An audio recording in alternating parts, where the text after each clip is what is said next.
orang tua lebih baik dulu hitam sekarang putih daripada dulu putih sekarang hitam. Amin. Nggih kula tirunan. Nggih kula tiru Pak Dik. Lho tirunan iki gak golek bojo. Saya takon. Napa nek Akeh sing titip pertanyaan. nyapa nek Karo niken ki.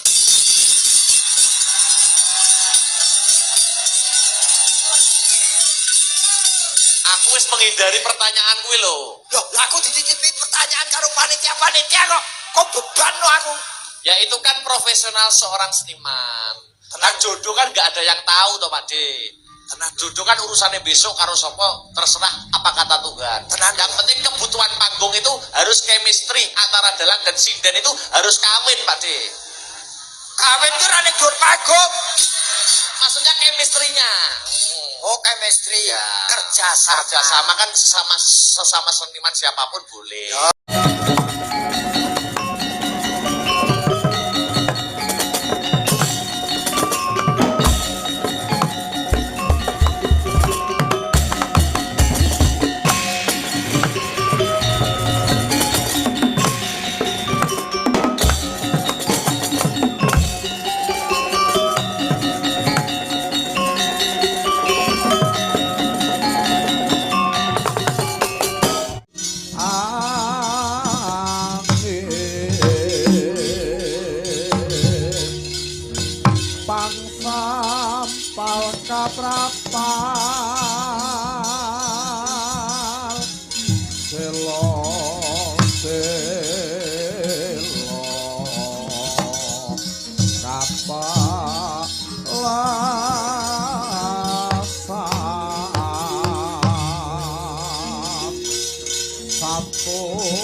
Bojleng iblis laknat padha jek-jekan. Adikku Yayi Rukmakala. Ana dawuhmu apa Kakang Rukmuka? Pranyata dewa isih adil karo umate Yodi. Kok Kakang Rukmuka kandha kaya mangkono nganggo dasar apa nganggo wewaton apa Kakang? Buktine wis cetha. Nalikane ana ing Alastrik Basara kene wis babar pisan ora ana panganan, ya kuwi wujude kidang kang sarta menjangan. Dewa lah kok malah kirim pangan wujude menungso Yayi. Ya yen pancen kaya mangkono, ayo enggal ditakoni sapa jenenge lan saka ngendi asale. Aku selak ora kuat ngempet luwe, Kang. Ya sabar luwih dhisik. Menungso, yen nitik saka busanamu kowe kuwi satriya. Yen pancen satriya sapa kekasihmu lan saka ngendi pinangkamu dene kowe wanuh-wani mlebu ana ing alas iki. Apa kowe ora ngerti yen kene kuwi alas pengalapan sapa wani mlebu metu mung baliaran. Wah. Edan. Suarane gumleger kaya gempa bumi ya. Suarane wis marem mentah daginge kaya ngopo ya, Kang?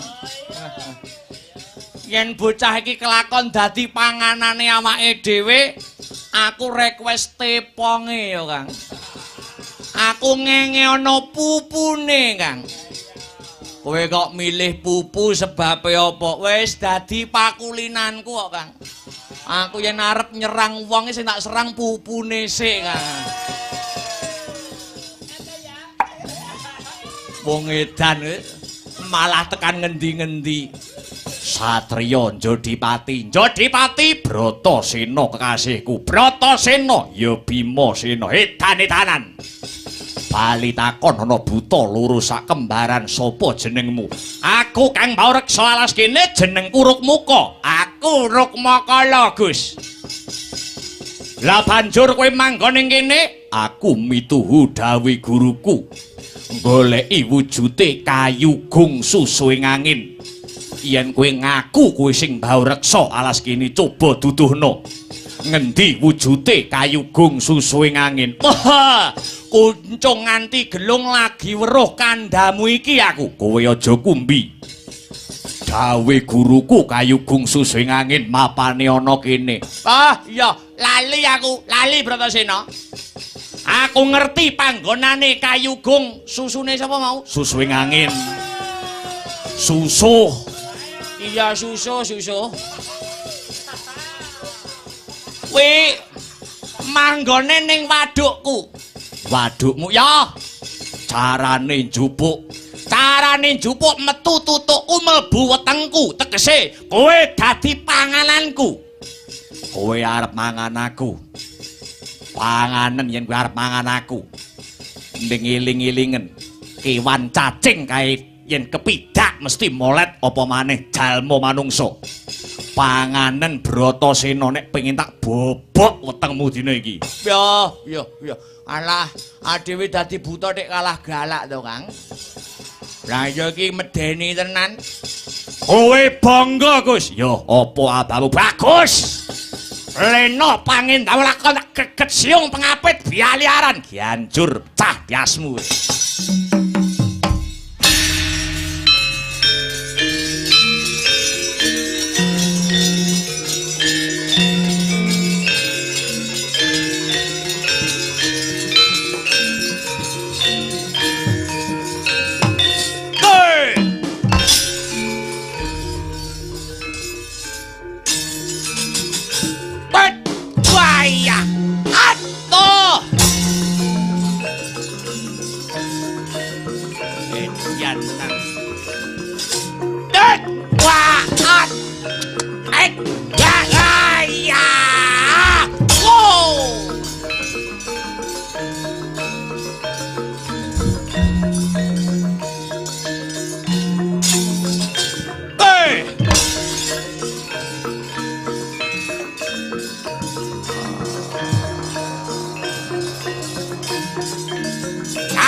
uripku saknyatane kunjang seret winangku konter kono luri rinengku menir rinengku dirangan terasa kamilar sih angin sasidenan tepok pepinjalan suwi-suwi menuju prana bakti magang negeri Rama sigrang saya ledang sumanggi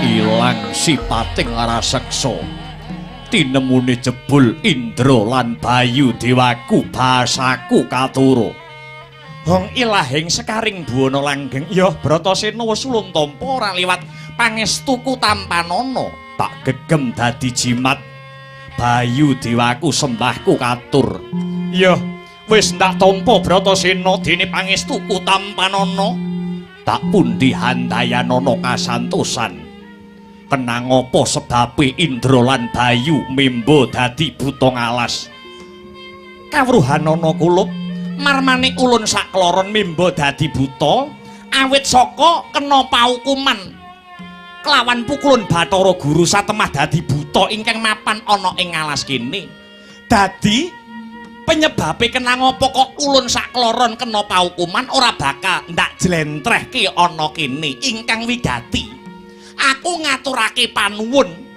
marang jeneng kita Bratasena kang wis ngluwari panandang ulun. Iya. Ulun bakal takon luwih dhisik, kenang apa? Kenang apa kok jeneng kita kraya-raya mapan ana Anastrik Basara kene Bratasena? Aku mundi dawuh Durna guruku, goleki kayu gungsu suwing angin kinarya sarat sarana wedharing kawruh sangkan paraning dumadi ya ilmu kasampurnaning urip.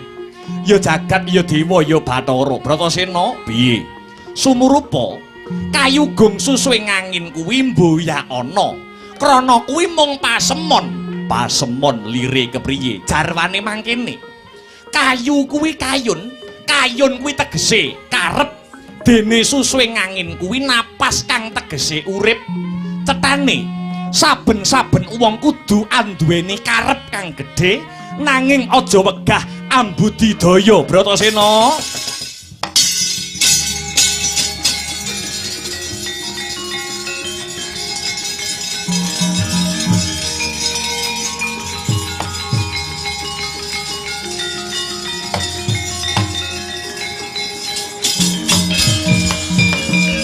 Sinokarta mretaratam tutantuning utama titi tetep dadi pangubaning madya tentreming ati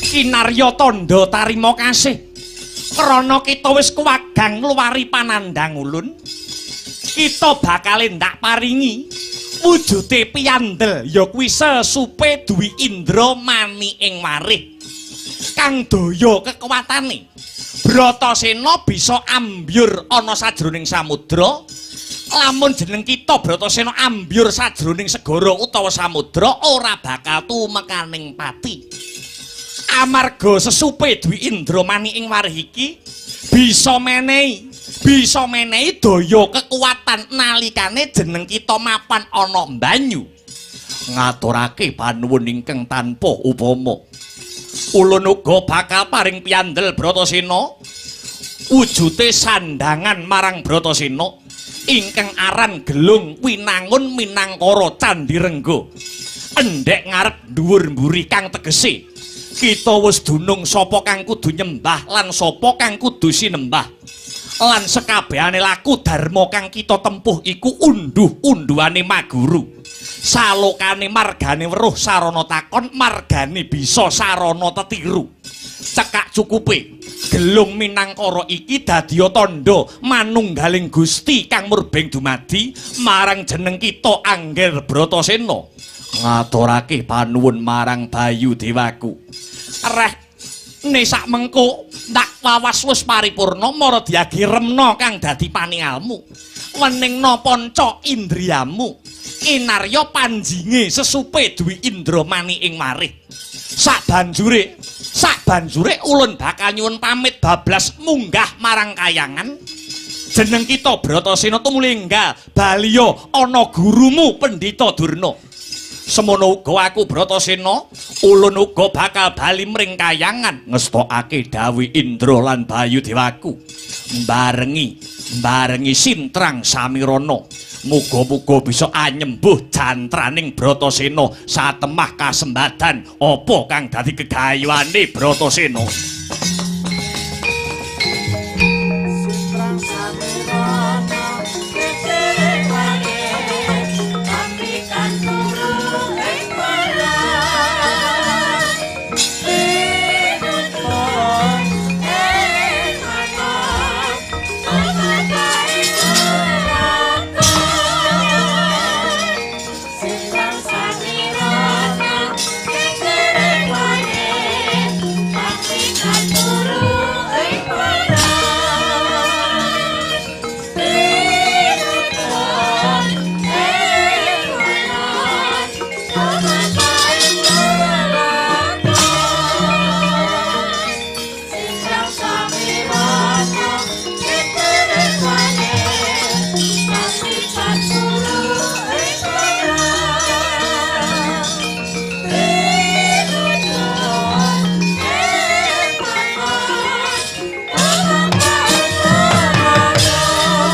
ing anak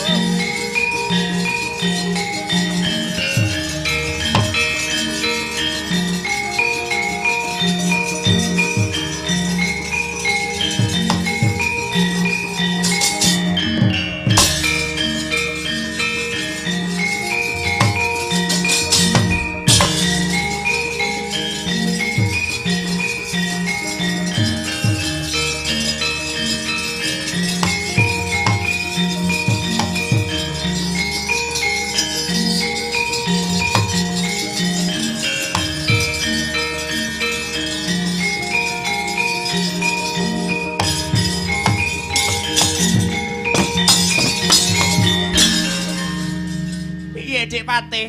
Cahe jek urip. Piye? Cahe jek urip.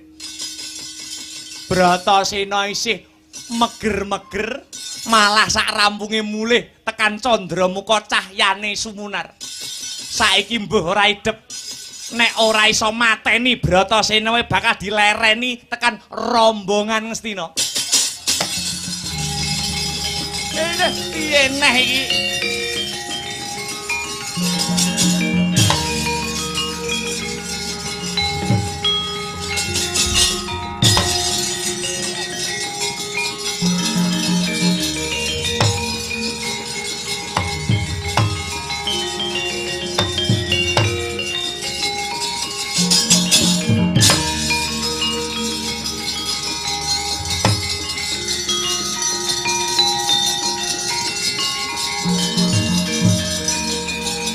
Lenga patra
Subhanallah walhamdulillah wala ilaha illallah wallahu akbar. Duh, anakku sing ndak tresnani, anakku sing setinik-tinik, duh anakku bocah ayu limbuk. Ana dawuhmu apa yung nimbali karo anakmu aku? Nganggo leren sawetara ya nok, ngono ya mak. Ngaturake apa ta wigatine aku karo kowe sowan tinimbalan? Ngono. Nanging luwih dhisik ayo anakku limbuk ndak kanthi bebarengan ngegungake rasa puja lan puji syukur kunjuk marang Gusti ingkang murbeng dumadi Tuhan yang Maha Esa Hyang Widiwasa. Ngono ya mak. Ingkang wis malimbarake keberkahan lan kenikmatan. Becik nikmat sehat, nikmat sempat, nikmat iman saengga aku karo limbuk bengi iki bisa manunggal ingkang sarta tetunggalan ana ing adicara pahargyan bengi iki no. Oh ngono mak. Iya. Lah banjur bengi iki mengeti adicara apa mak? Iki ngene ya nok. Adicara bengi iki tidak lain dan tidak bukan. Ya kuwi puncak acara. Oh ya. Puncak acara peringatan ya kuwi HUT Proklamasi Kamardikan RI Republik Indonesia. Ya kuwi kang wis yuswa 80 taun. Oh ngono. Kang kagelar dening para wargagung masyarakat Kecamatan Baron, Kadipaten Nganjuk. Oh ngono ya mak. Pancen bener kaya mangkono. Iya ngestokake dawuh. Mula aku karo kowe anakku limbuk wis sak trepe wis sak pase. Lamun bengi iki awake dhewe ngaturake panuwun. Oh ngono. Ngaturake panuwun ingkang tanpa pepindhan, terima kasih yang sangat banyak kunjuk marang sapa wae. Kunjuk nuwun inggih menika pepunden kula pangarsaning giyat. Iya. Bapak Camat, Nduk. Oh, Bapak Camat. Bapak Camat Kecamatan Baron. Asmane Bapak Gunawan Wibisana. Oh ngono. Sing mau sore wis kepareng babar pangandikan. Ngono ya mak. Uga ngaturake panuwun terima kasih yang sangat banyak kunjuk dumateng seluruh panitia sing wis ikut andil sukses lumadining pahargyan wayangan bengi iki no. Oh ngono ya mak. Panitia sing wis nata-nata. Uga sakliyane wayangan wiwit mau sore wis kebak ana basar barang yen ora kleru. Pancen bener disumbutke disembadani kono. Ngono. Iya ngestokake dawuh. PHBN peringatan Hari Besar Nasional negarane awake dhewe, Negara Kesatuan Republik Indonesia kang wis mencapai umur ke-80 tahun. Ya pancen bener. Senadyan iki sasine wis September, nanging tidak mengurangi semangate para wargagung kang mapan ana ing ya kuwi Kecamatan Baron, wabil khusus para sutresna budaya, pecinta wayang kulit kang bengi iki kepareng mirsani tumplek-blek dadi sawiji no. Oh ngono ya mak. Alhamdulillah wa syukurillah ya. Senadyan sasine September, wis September nanging tidak mengurangi rasa semangat para sutresna budaya. Oh ngono. Eling-eling nak, piye? Eling-eling Indonesia wis mardika umur 80 tahun, awake dhewe saiki wis ora perang mungsuh penjajah, wis ora perang secara fisik, wis ora perang ngusir penjajah, ora no. Nanging tugase awake dhewe selaku menjadi generasi penerus hanya mengisi kemerdekaan tentunya dengan hal-hal yang positif. Oh ngono ya mak. Iya ngestokake dawuh aja nganti no. Aja nganti perjuangane para pahlawan-pahlawan kusuma bangsa biyen sing wis merdikake negara iki. Iya. Ibarate toh bondo jiwa raga nyawane diudhokke kanggo Sang Saka Merah Putih. Iya. Aja nganti perjuangane para pahlawan kusuma bangsa biyen anggone ngraih kemerdekaan negarane awake dhewe iki saiki ana ing jaman saiki dikotori oleh oknum-oknum sing kepengin ngogak-ngogak katentremane negarane awake dhewe, ngobak-ngobak banyu bening gawe rusuh ana ing negarane awake dhewe, Negara Kesatuan Republik Indonesia. Oh ngono ya, Mak. Aja nganti dikotori ya kuwi kelawan oknum-oknum sing ora tanggung jawab. Ana negarane tambah umur otomatis ayo masyarakate tambah dewasa. Oh ngono ya, Mak. Ya ngestokke dawuh. Awake dhewe selaku generasi penerus kudu tetep menjaga kondusivitasé negarane awake dhewe. Iya ngestokake dawuh. Kaya wingi-wingi ana gegeran wis ben sing geger ben geger. Negarane awake dhewe wit Kediri, Madiun, Surabaya sing geger ben geger. Wabil khusus awake dhewe memulai diri sendiri. Dari diri sendiri. Ibda binafsih memulai dari diri sendiri. Dimulai saka masyarakat Nganjuk wabil khusus ingkang mapan ana ing Kecamatan Baron kudu tansah menjaga persatuan, menjaga kesatuan, guyub rukun, gotong royong warga masyarakat. Aja nganti rusak mung mergo oknum-oknum sing kurang tanggung jawab. Oh ngono ya, Mak. Ya ngestokke dawuh. Upamane demo kaya wingi-wingi ning Jaban Kutha arep menyampaikan aspirasi monggo ning aja ngurusake wujude fasilitas umum. Oh ngono. Upamane fasilitas umum ana sing rusak, ya kuwi mbangune ya nganggo duwite awake dhewe. Oh ngono ya, Mak. Ora wurunga mbangune maneh dandanine meneh ya nganggo duwite rakyat. Oh ngono ya, Mak. Aku mung selaku seniman desa, dalang mung dadi penyambung lidah. Oh ngono ya, Mak. Nek DPR kae perwakilan rakyat, Dewan Perwakilan Rakyat, nek awake dhewe DPR kuwi nak dalang perwakilan rakyat. Oh ya. Dadi sak bisa-bisa dalang jaman saiki kudu iso nentremke kahanan. Oh ngono. Nentremke kahanan ya ora nggur dalang apa wae. Sing dadi profesimu entah kuwi tani, dadi guru, pejabat dan lain sebagainya. Kuwi kudu ikut andil dalam membangun bangsa. Carane piye?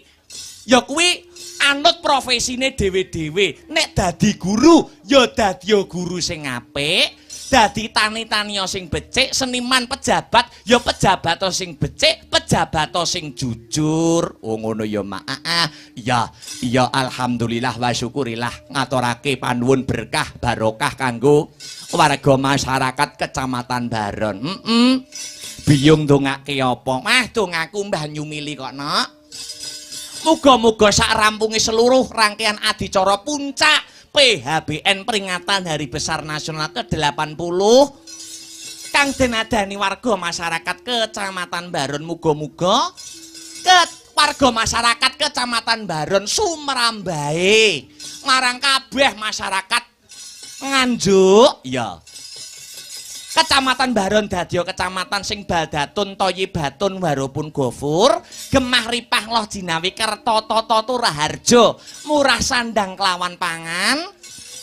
Apa wae sing dadi idam-idaman kang sarta kepinginane para warga masyarakat ing Baron.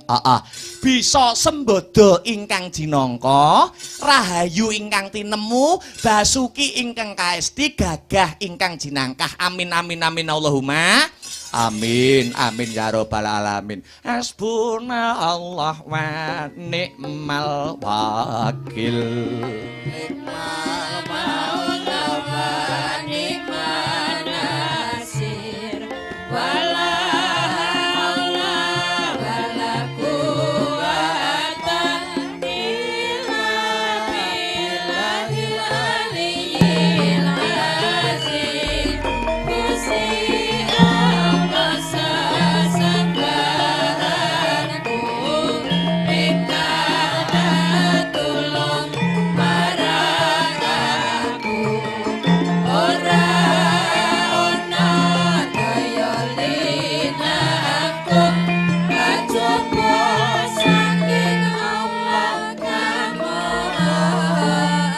Putri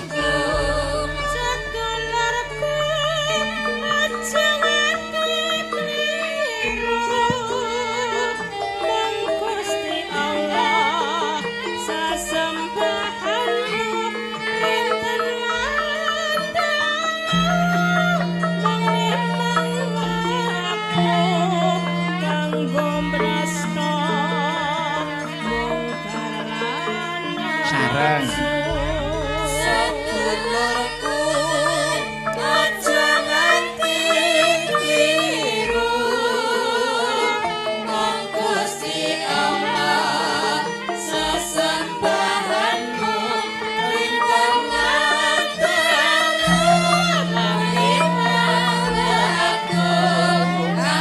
Kenceleng seru ya.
Alhamdulillah kebak barokah negarane awake dhewe. Muga kaya mangkono, Nok. Iya, bedane agama, suku, ras kuwi wis selesai, Nok. Wis selesai. Wis kuwi selesai ana jaman pahlawan kusuma bangsa biyen. Oh ngono, aja nganti jaman saiki congkrah dredah munggahe panca bakah. Iya, mung perkara beda-bedaning suku, agama, ras lan sak panunggalane. Oh ngono.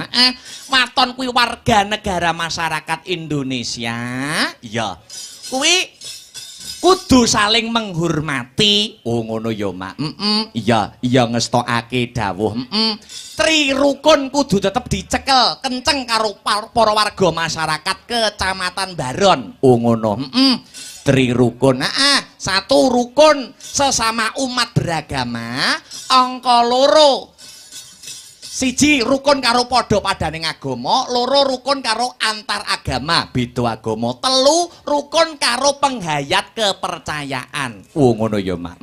Iya ngestokake dawuh. Islam, Kristen, Katolik, Hindu, Buddha, Konghucu, kuwi kudu beda-bedaning agama kudu tetep dihormati. Ngono ya, Mak. Uga sedulur-sedulur kang ngrasuk kapercayan senadyan to ana negarane awake dhewe. Kapercayan mono durung disahkan secara negara, tapi cara pengibadahe, ngibadahi wong-wong kepercayaan juga dilindungi oleh negara kita, Negara Kesatuan Republik Indonesia melalui Undang-Undang Dasar. Oh ngono ya, Mak. Ya, kanca-kanca dulur-dulur sing ngrasuk kapercayaan kudu tetep dihormati. Ngilmu sejati, perjalanan, Sabto Darmo dan lain sebagainya kuwi kabeh dulur-dulur awake dhewe, tunggal bangsa, tunggal negara. Ngono ya, Mak. Ya, ngestokke dawuh. Bengi iki alhamdulillah sing dianti-anti wis dadi bukti, sing diantu-antu wis lumaku mayangan ana ing Kecamatan Baron. Sesuk bengi uga isih disambung. Sesuk bengi ning ndi? Sesuk bengi ning Sekaran lo Ceret. Ngono. Ya, Sesuk bengi ning Sekaran, ning Ude apa kok lali aku? Terus bintang tamune uga Mbak Elisa sesuk. Ngono. Kepara sesuk ana Mas Komet kelawan Mas Dodok. Ngono. Sesuk bengi isih disambung. Sesuke neh ya disambung neh. Ning ndi? Ning Setren. Rejoso. Iki lakone apik no. Sing tanggal pira kuwi ning Setren? Tanggal 13 ya lakone apa? Banjaran Gondomana. Wah iya. Kira-kira wong Setrene njaluk lakon sing ndase dalange iso pecah. Iya. Ora apa-apa nek ngono ora sinau mengko. Ora buka buku nek ngono. Iya, ya ngestokke dawuh. Sowan komplit, Nak. Ya kuwi kanca-kanca kang kagabung Sanggar Seni Astabrata mijil saka Jalan Mastrip Gandung Kidul Kecamatan Nganjuk Kadipaten Nganjuk. Iya, klungsu-klungsu nderek udu para warga pamiyarsa kang mapan ana ing Kecamatan Baron. Awake dhewe isih ngrumangsani seniman isih junior. Isih akeh kekurangane tinimbang keluwihane. Isih akeh kudu sinau marang para-para pepunden senior dalang. Isih akeh banyak bothekan kang sarta vokabulere karo para-para bapak-bapak kang sarta senior-senior dalang. Ngono ya, Mak. Ning awake dhewe sak bisa-bisa ya menehi rasa sing beda. Wah iya ngestokake dawuh. Rasane enak apa ora enak kuwi gumantung ana ilate dhewe-dhewe no. Ya ngestokke dawuh. Sing baku klungsu-klungsu nderek udu ya kuwi berkarya sak gaduking nalar sakadaring lampah ya, Mak. Kanthi dasar lan awewaton asor tan anggunggung diri ngalah ora ngalap menang kebak rasa pangapura. Wah iya ngestokke dawuh. Ya iki sadurunge ngaturke tetembangan ya kang sarta iki uga ana Mbak Yuelisa. Ning sadurunge ngaturke tetembangan kanggo pambuka no. Ngono salam mukadimah. Ya kuwi jumbuh kelawan kahanan, jumbuhke kelawan swasana lagu-lagu perjuangan. Wah iya. Ya kuwi kanggo ngobarake jiwa nasionalisme. Ya, jiwa-jiwa patriotismene para warga masyarakat Kukuban Kecamatan Baron sumrambahe kang rawuh masyarakat Nganjuk ana ing adicara bengi iki. Ngono. Lagu-lagu perjuangan. Wah iya. Dibawani luwih dhisik. Mangga Mas Heru katuran anyalirani, Mas. Wah iya, coba kaya ngapa? Mangga, Mas. Hanyar kara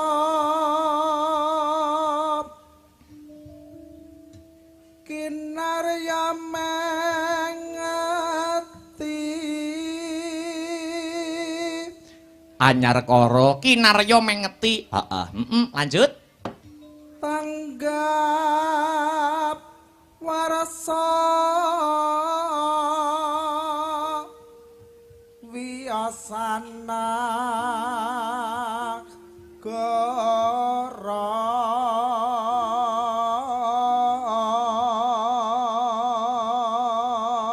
tanggap warsa wiyasa negara. Negarane Republik Indonesia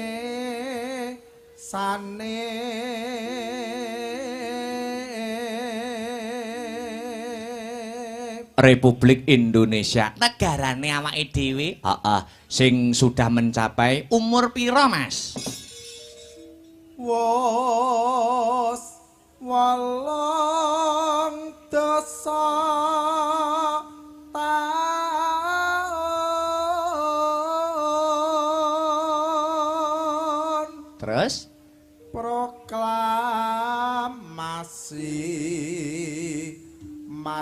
mardika yakti proklamasi mardika yekti bapak proklamatore sinten Mas? Dening Soekarno Hatta pahlawan nunjul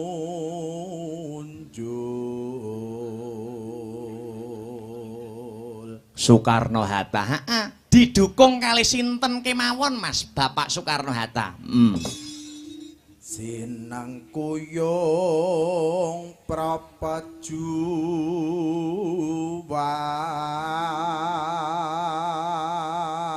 sumpahipun para pejuang rila bondo rila donya handerpati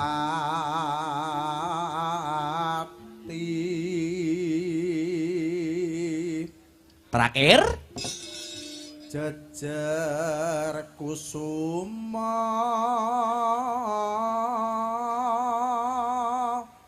bangsa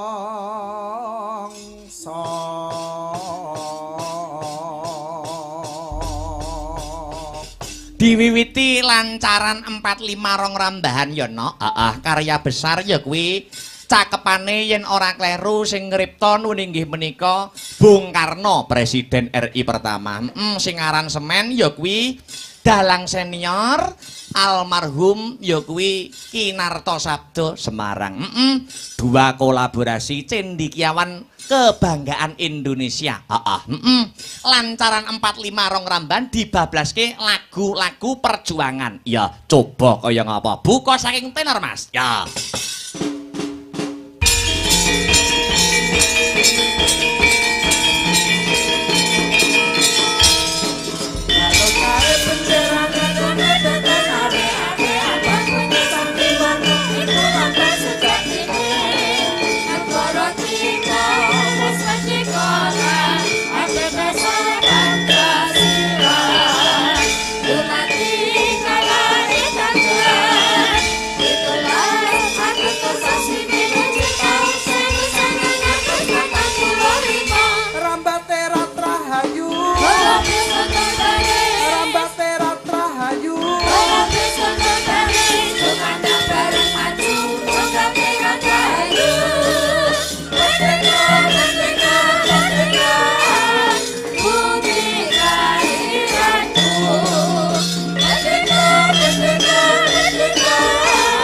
lagi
Wis katur.